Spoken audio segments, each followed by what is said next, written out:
Hey, hey! Welcome to Prelude to Ulysses. Oh yeah, we're getting to the grand finale here of one part of the book. This is where my rainbow sticker is. Rainbow bookmark. Welcome to Prelude to Ulysses. This is Alex Reads Ancient Evenings, a book by Norman Mailer. He's a person. This is Book of the Child, Part 14. We're going to try to get through all of it, but I'm going to go away for a minute.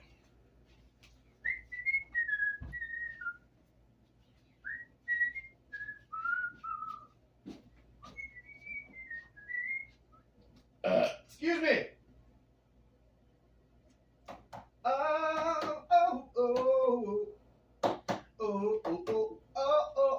What am I doing? Lovely.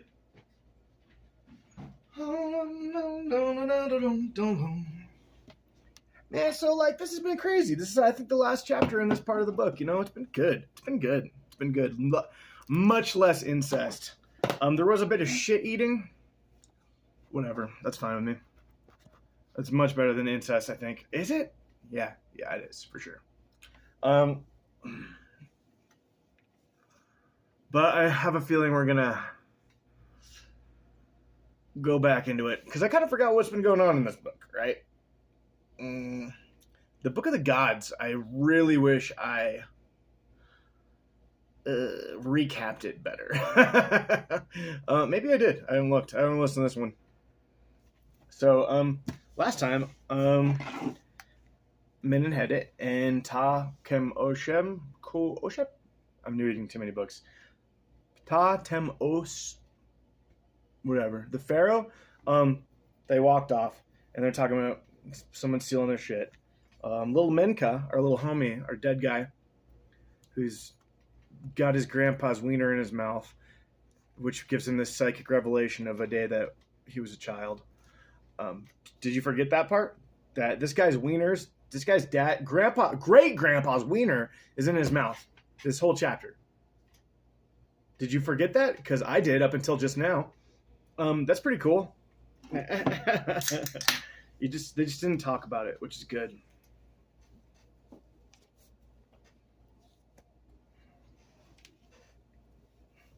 Okay, all right, fine. Let's just do it. Hey, sorry for that intro. I love you. 14. Now, even as he had promised, the Pharaoh spoke for a long time or so. Within the turns of my spell, did it seem long? Yes, the Pharaoh spoke for a long time, or so within the turns of my spell did it seem long. My parents did not speak, and only the fireflies danced. But with such close response to the Pharaoh's voice, that in truth I saw him and my great-grandfather most clearly. I cannot bear Kemusha, said the Pharaoh. You may ask, why then did I leave my guests to go with him? What could he have said to me to take me out of my chair and away from you and your family? Well, that I cannot speak of yet. Say it is a matter between Kemusha and myself. A call on a boyhood friendship, except we never liked each other. Now, however, it is worse. I cannot bear priests. They inhabit my thoughts. They are like ants upon the very food of my thought. And he is my high priest. When I visit Thebes, he upbraids me for not coming to the temple of Ammon more often. Then he dares to scold me for not attending the temple of Ptah. Don't you realize, I said to him, that I spent part of my boyhood in the Hot Ka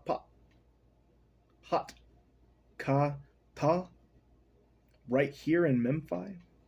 Let me remind you, Kemusha, I told him, that when I was a child, I caught the eye of the king, my father, and it created such a jealousy in the harem that my mother was terrified one of the other little queens would do away with me.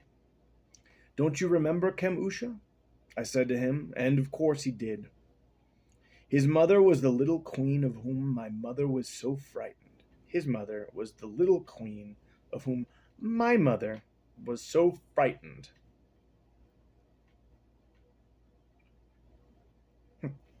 Oh. His mom thought that Kemusha's mom would throw him out for, I think, his dad sleeping with him. There could not have been a harem prince with poorer prospects than my own in those days. There were all those half-brothers ahead of me, and everyone was certain that I would become a priest. No one knew my kinsman would die so quickly, did they then? He struck the leopard's tail across his own thigh. I tell you too much, he said. Yes, my great-grandfather replied. Tomorrow you will not forgive me for all you have said tonight. I will. You would do well to trust me. I have decided to trust you, my friend. You are confident that I am your friend? Asked Menenhedet. At the least, you are the enemy of my enemy, Ta-Nem-Hotep gave his short laugh. My great-grandfather bowed.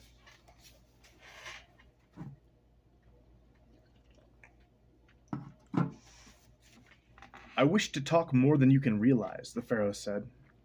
I feel a great wrath toward Kemusha. I would end his influence upon me. I do not understand him. Tonight, while we were alone, I spoke for longer than I have ever heard him go on in my... He spoke for longer than I have ever heard him go on in my presence. I could not believe it.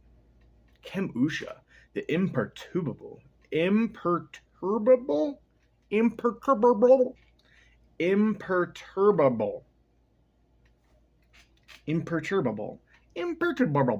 it, imperturbable, damn, imperturbable, imperturbable, imperturbable, imperturbable, imperturbable, imperturbable, imperturbable. Hey, just edit that part out. Don't even worry. You don't have to listen to it. Imperturbable, imperturbable, imperturbable, imperturbable. I could not believe it. Kemusha, the imperturbable?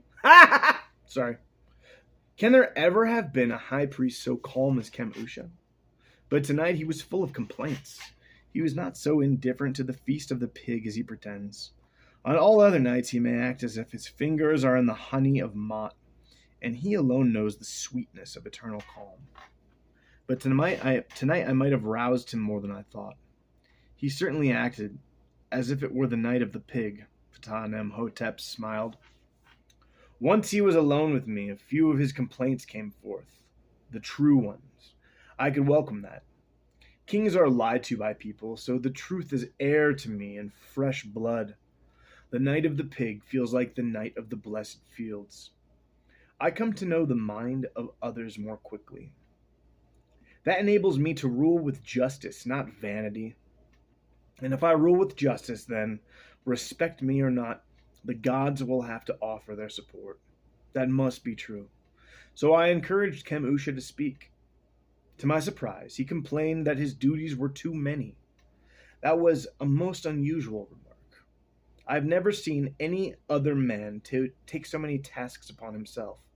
Kemusha understands piety. Duty brings power. So I did not believe it when he said to me that he could not continue to act as my vizier.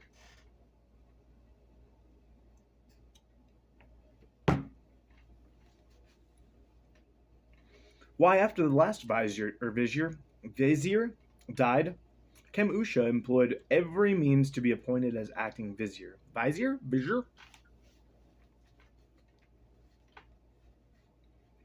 He would, he promised, fulfill the task for me until I could find a truly suitable man. Of course, he knew there were not many able people in the court anymore. While I did not like him much, I chose him. He did the work. Now he is complaining that the task is too hard. Too hard, he means, unless he is given the full title of vizier as well. So I decided to tease him. That is true, I told him. I think you might give up trying to be both high priest and vizier. Do you know, he only nodded when I said this. Then he enumerated his duties as if I were not familiar with them. He just about whined through this speech. I did not appreciate what he was doing. I did not understand how clever he is. On every other day of the year, he will never say a word unless he can say it slowly. He has no feelings that are small. His manners look to move you aside like a hippopotamus. His manner looks to move you aside like a hippopotamus. If I give him a rebuff, he merely adds it to his weight, all the better to bulk him up. One is dealing with a hippopotamus. Now Ta-Nem-Hotep stopped, and gave such a curious look to my great-grandfather, that I did not know if his mouth was twisted by derision or by anguish. But then I realized he was speaking once more in the exact voice of Kemusha, and in his manner as well. That same voice which went on much too steadily for anyone to interrupt. Each morning, he began, after prayers are conducted at dawn, I must unseal the heavy doors of the court, so that the office of the royal estate may begin. Without me, no day of governing can begin. So there is no morning when I do not read every report that comes from the authorities of the crown in each nome of the 42 nomes. Even the most petty official is required to write me 3 times a year. On the first day of sowing Even the most petty official is required to write me 3 times a year. On the first day of sowing, of harvest, and of inundation. End of inundation. What's that mean? We're not going to look that one up. By this means, I am able to see into many lies these same officials have forgotten. For they contradict themselves, or tell the truth today where yesterday they did not. So I am alert to the seeds of upheaval and a modest discontent, and I can sniff the beginnings of treason and the smallest reluctance to follow orders. In that manner, no nome can stir without my knowledge. As Minister of War, I review each month the disposition of our troops within the 2 lands and abroad. As Minister of Ecclesiastical Affairs, I oversee the scribes who tally the gifts given to the temples. As Minister of Economic Affairs, I must know when to proclaim the cutting of timber and the irrigation of the canals. As Minister of Justice, I review these decisions of all judges in all courts, and I not only perform these tasks daily, but each season pay a visit to the nomes, and meet your officials, so that I may recognize whether they are to be trusted. And these are but a few of my tasks as your acting vizier. Yet as high priest I must meet each afternoon with treasurer of the sanctuary, the scribe of the sacrifice, the superintendent of the property of the temples of Ammon, the scribe of the corn accounts, the superintendent of the meadows, of the cattle, of the storehouses, of the painters and goldsmiths, and I do not even speak of my greater duties. Yet which of the holiest rituals in temple of Ammon at Karnak can take place without my person? At dawn and again at midday I serve as proxy for your person, insomuch as you rarely appear in Thebes. Then I must do it again at evening in the temple. I am obliged to serve both as high priest and as pharaoh. How much could go wrong unless I am there to instruct the priests in clearness of voice, correct gesture, and the divine order of the words, and the sequence of the prayers?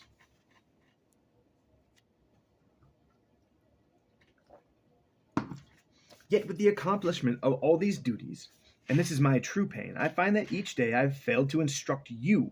For on those rare days when you are in Thebes beside me, I can see, as I offer my sermon, that you do not listen. Nor does it matter to you that in Memphis your day is spent enjoying musicians, or reading from your favorite love poems, while ignoring the maxims and deeds of great ancestors. Nor that you spend the afternoon speaking to your cook, plucking flowers in your garden, or the drinking with officers of the king's guard, or to the greater glory of the 2 lands you entertain on rare occasions a visiting priest. It does not matter that you are renowned in the gossip of Memphis as a pharaoh who cannot wait for night, but visits his harem by day to watch his little queens dance, and by what I hear, hardly more than that. Yet none of this would matter if you could listen to me and know my words, for then you could stand as master of the earth in your own person, there to fortify Egypt with the will of your ancestors. I see a great breastplate on my pharaoh, and the crown of the white land and the crown of the red rests upon his head. Yet within the robes no man sits but yourself, and your voice is small. He did not say those last words, exclaimed my great-grandfather. In response to this interruption, the voice of the high priest left the throat of my pharaoh, and his own voice came forth. No, he said it. I was not prepared. His wit was so weak, his feelings were so pompous, I was even sorry for him. To think he dared to say, "Your voice is small?" "How," asked my great-grandfather, "did you respond?"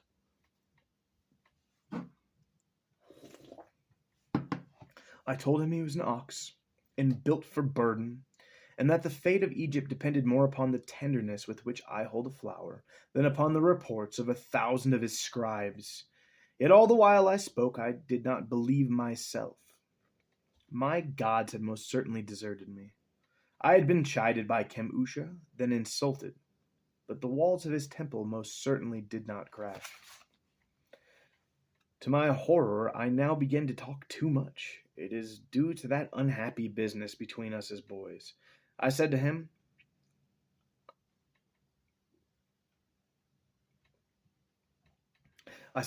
"I may be no more than the 11th son of my father. But my mother had one splendid virtue in his eyes, Chemusha. She was loyal through all those terrible times in the harem when his little queens, most certainly including your mother, tried to assassinate him. That is why I was brought into the line of succession. Of course, that by itself does not bring me very near to Ammon, does it? Yet this I will say, Chemusha, I am the pharaoh, and your duties exist to no better purpose than to allow me as many hours as I require each day to meditate upon the needs of the two lands." Yet all the while I was scolding him, I kept feeling the point of his rebuke.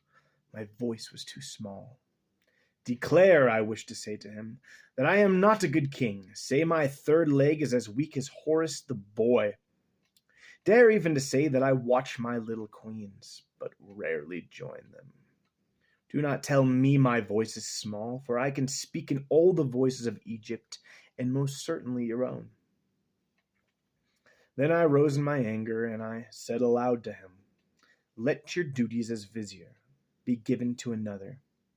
Serve only as my high priest."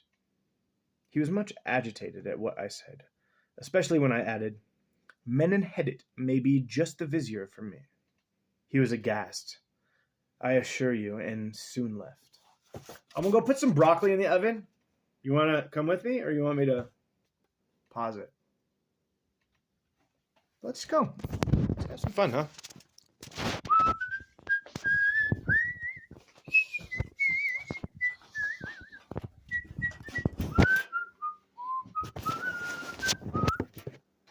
Wow, Chemusha, fucking dig that dude, right? What a cool guy. "If you want to eat some barbecue with me, you can't, 'cause it's broccoli time. A broccoli time, broccoli time." I really don't know why I fucking love this book so much. I just think it's written in just a gorgeous fashion. I love Norman Mailer. Never, ever read a single fucking thing by this dude before. And just so beautiful. I know we're going to get back to some gross parts that I'm not going to be too happy about, but this chapter has been fucking phenomenal. So, I'm gonna wash my broccoli. Oh, good, I did all the dishes last night. Fuck yeah, man. God, I've been in such a shitty place lately. So usually I do pull bullshit like this on my other readings. And I try to keep this one pretty normal. But I don't give a shit anymore. I think I was actually thinking, is it 80 degrees in here? I might want to share it. I mean, it's all on the internet, but no one's ever going to look at this shit. And I think I like that. You want to see how I do broccoli?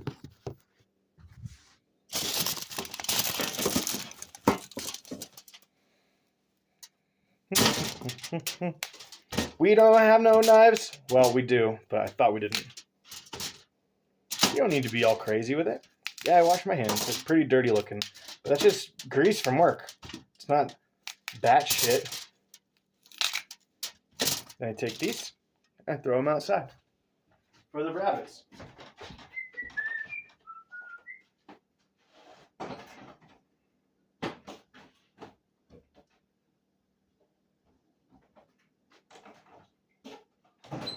It's been a hard day's night, and I've been working like a dog. Just a little bit of grape.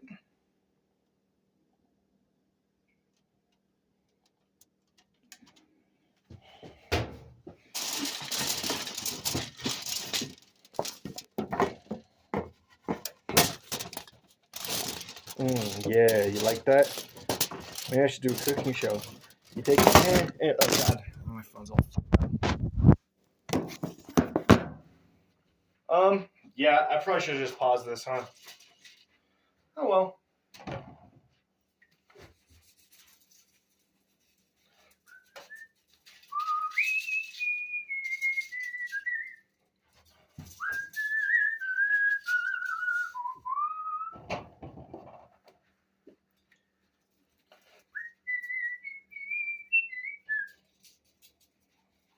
Ooh, should we put some garlic on it?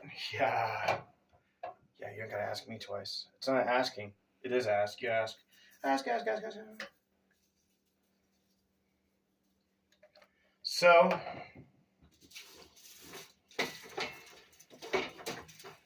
all right. Now we take this broccoli pile, we put it in the oven.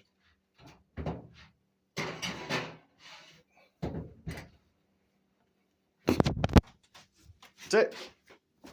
22 minutes. That's when we started the broccoli. Hey, honey bear. We're on tour, so.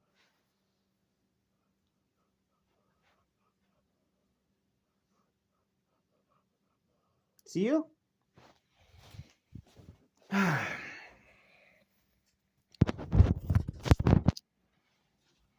right. He was aghast, I assure you, and soon left. Let me turn the heat on. It's snowing now. It was not snowing yesterday. It was so nice. I'm wearing shorts, man.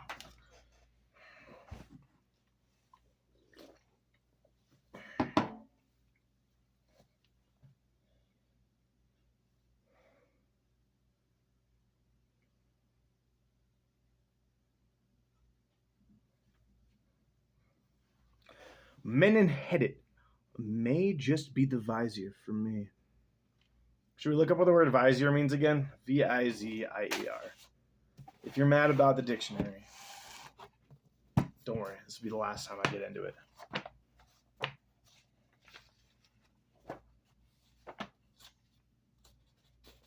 Venture. Vestry. What's that? I don't like architecture words. There's so many words for architecture. Vizier. A high government official in certain Muslim countries, especially in the former Ottoman Empire. All right. What else do you want to learn today?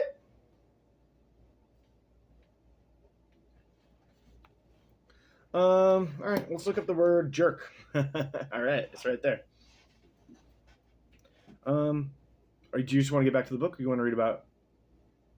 Okay, we'll get back to the book. Just kidding. I'm gonna be a jerk about it, dummy. Noun. A quick, sharp pull. Oh, we're not gonna read that one. Slang. A contemptuously not a contemptibly naive, stupid, or insignificant person.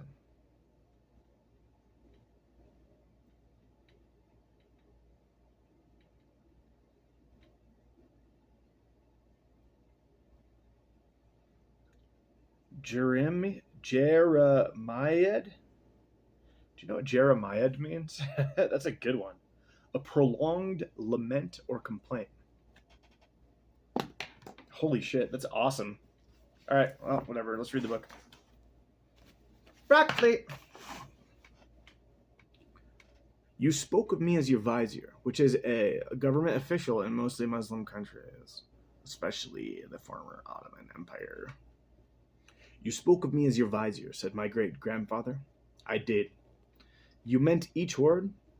I do not know. At the moment I spoke, it made great sense to me. For if you did not mean it, said my great-grandfather, we may all be dead. He gave a shrug as if the foundation of pride was to live lightly with such thoughts. He gave a shrug as if the foundation of pride was to live lightly with such thoughts. Oh, cool. He's like, whatever. I love that. End of the world. Who gives a shit? I believe I know what you mean. Still, I would hear you say it. I will not deny, said Menenhedit, that I have thought of being your vizier. Did I look up how to say vizier? We'll look it up one more time. Wood. Whale shark. One. Volta. Volta is not a word.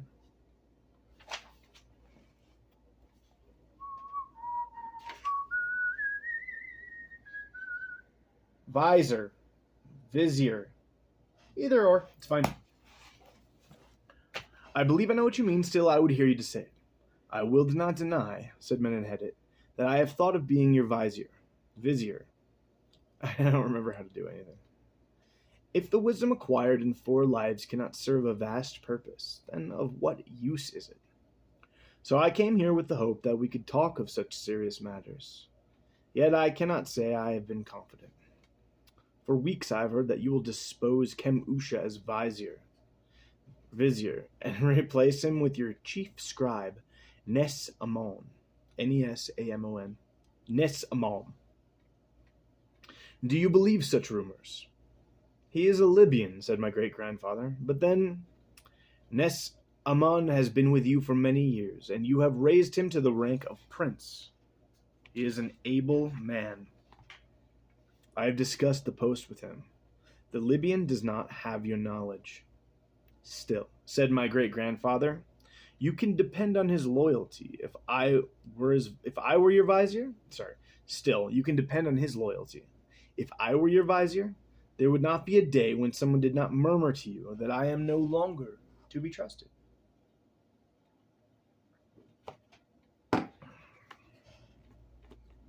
That is a judgment I reserve for myself. My judgment of men, if I am given the opportunity to listen, is faultless. Of course, few men dare to speak to a pharaoh. You do. Indeed, I have just decided to tell you the truth. Until tonight, I was ready to choose Nes-Amon as my next vizier. Vizier? Visor. Visor or vizier? Not vizier. Vizier. He is indeed an able man. But there's a place in every servant's heart where he is not to be trusted. I will admit to you that Kem-Usha, when he whispered to me, was not speaking of our boyhood together. Far from it. Rather, he said word had come to him that Nes-Amon was ready to march upon the palace. The influence of Nes-Amon is large with my charioteers. What?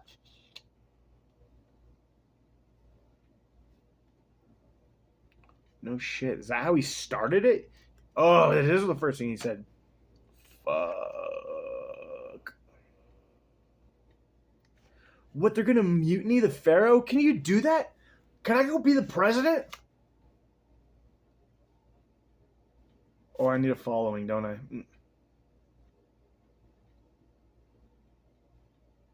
Will you do it? Will you come with me? I don't want to be the president for realsies. I just want to give a speech where I sit there and read a full book for 500 hours. That's what I would do. And then, presidency over. Maybe someone would kill me. Hey, let's get back to the book. All right. Nes-Amon is going to take him down. Fuck. Oh, brother. That's crazy. When did Kem-Usha say this would take place? He told me there was a good chance it would take place tonight. I laughed. You do not have a nose for military matters, I told him.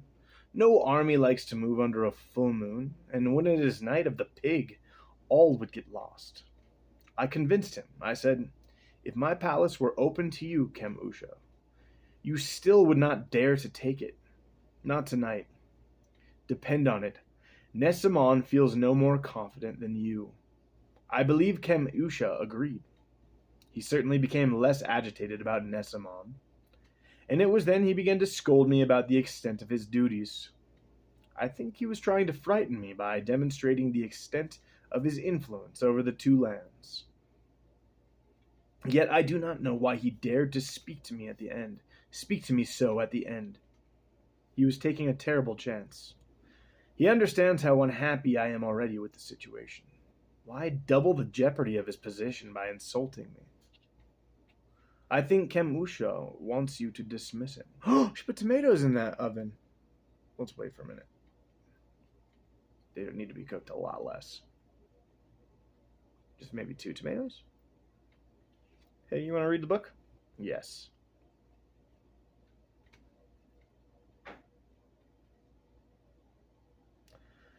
He was taking a terrible chance. He understands how unhappy I am already with the situation.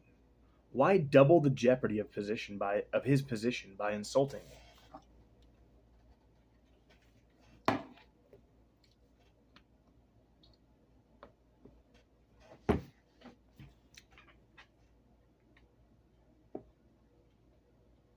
I think Kemusha wants you to dismiss him, said my great-grandfather.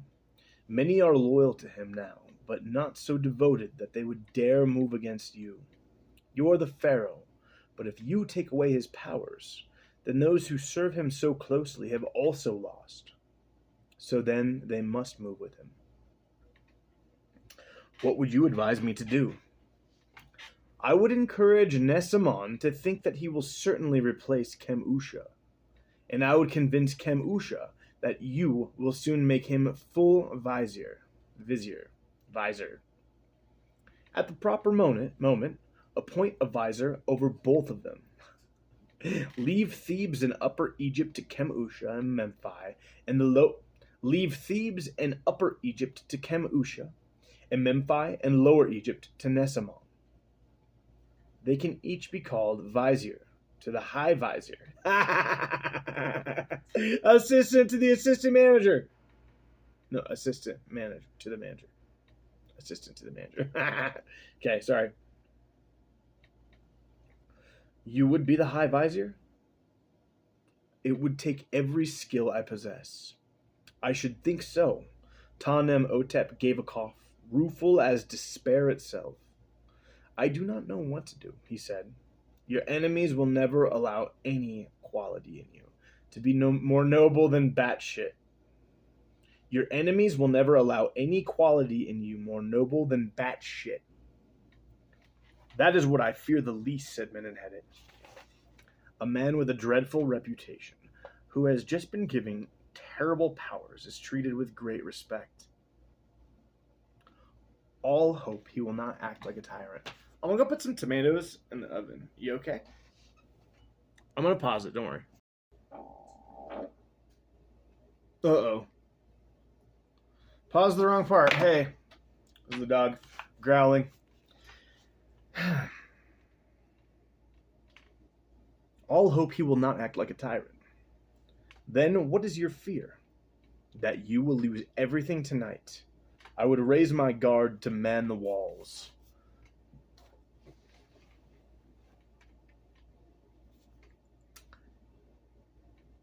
I do not trust my officers.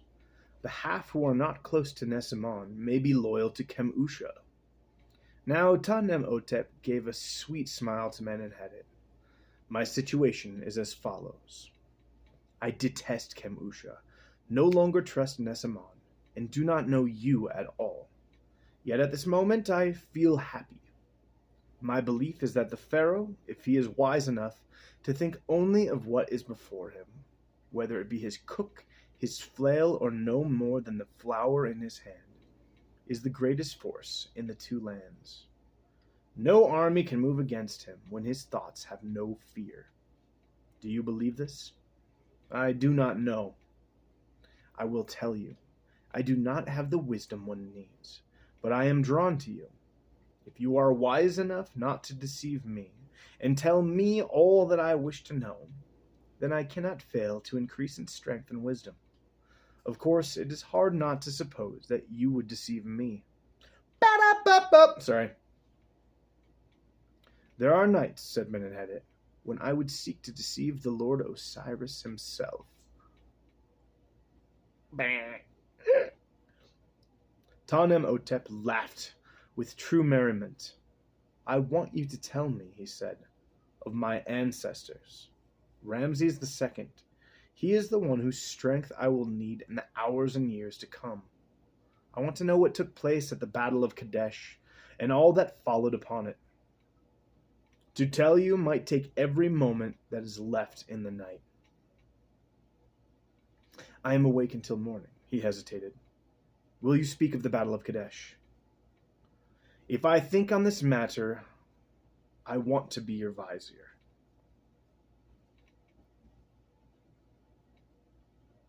After listening to you, I may have no other choice. My great-grandfather laughed.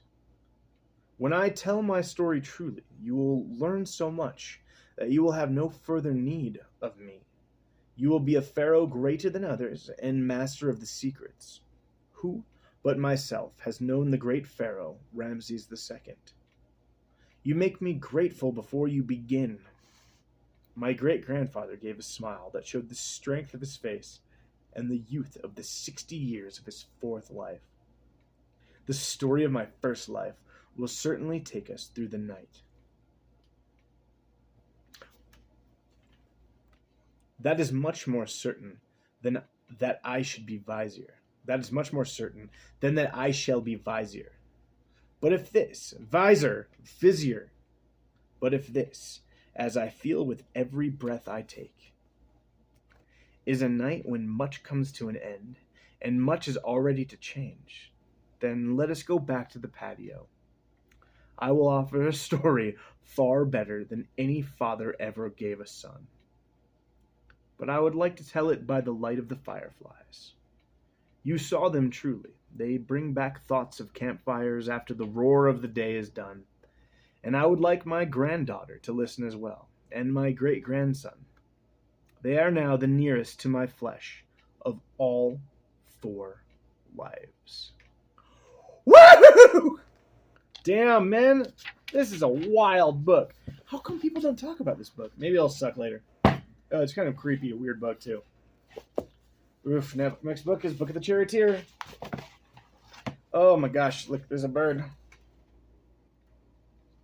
Bird boy. What's the pictures in the other ones?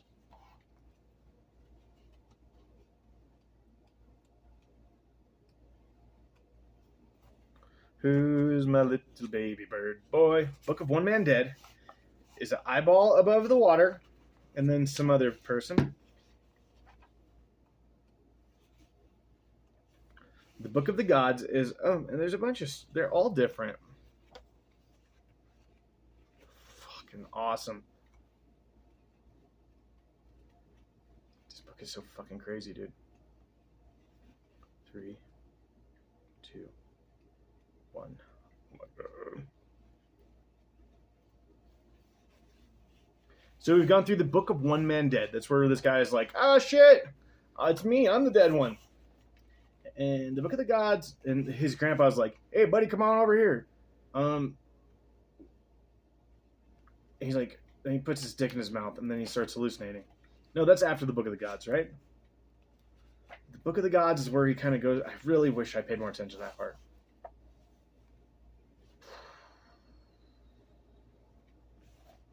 The Book of the Gods is where they went through the story of all the kids and all the fights and blah, blah, blah, blah. The Book of the Child, he's reliving a day where he goes to visit the Pharaoh. He's kind of learning about his psychic powers. He seems to understand maybe that he is an old man every once in a while. His mom's dope as shit. I love her. It's the Night of the Pig. It's where everyone acts like a ding-dong. And the Pharaoh seems like he's struggling with some issues.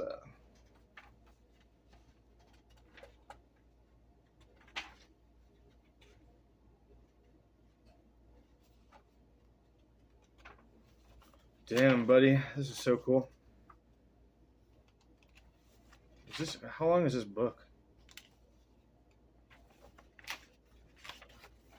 All right. And then he's like, I'm psychic.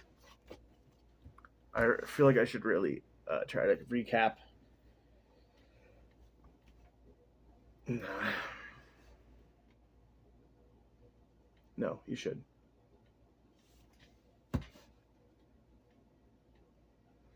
After a crazy night of eating cool stuff and looking at fireflies and having a weird psychedelic experience where you become a dog, kind of, and like living a life where you're this crazy drunkard bastard that's walking around. Oh, the boat people, Bone Crusher, Bone Eater, Face Smasher, Liquor, Butt Liquor, I think was his name.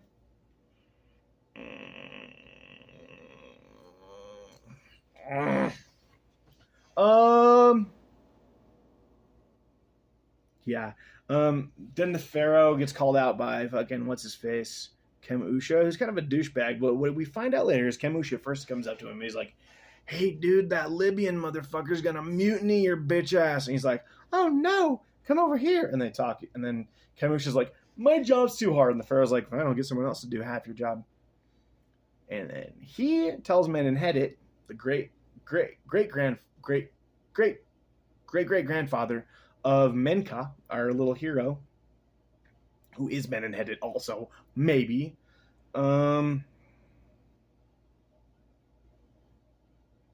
He's like, "Yo, man, this shit happened." He's like, "Sure, I'll be your vizier.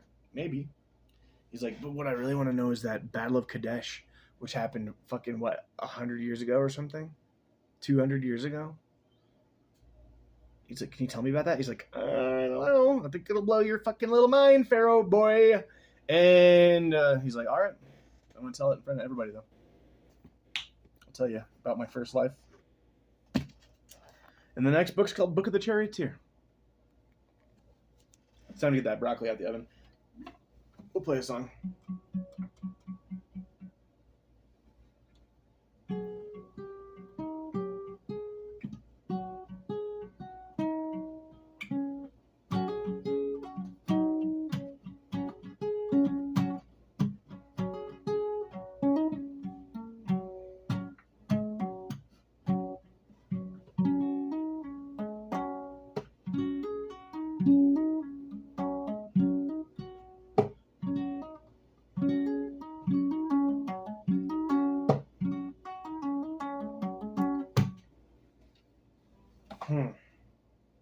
Maybe I should be a better person.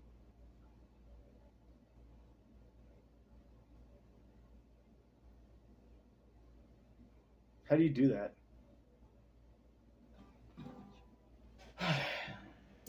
Start with not dying by burning the house down because you cooked the broccoli too long. Good start.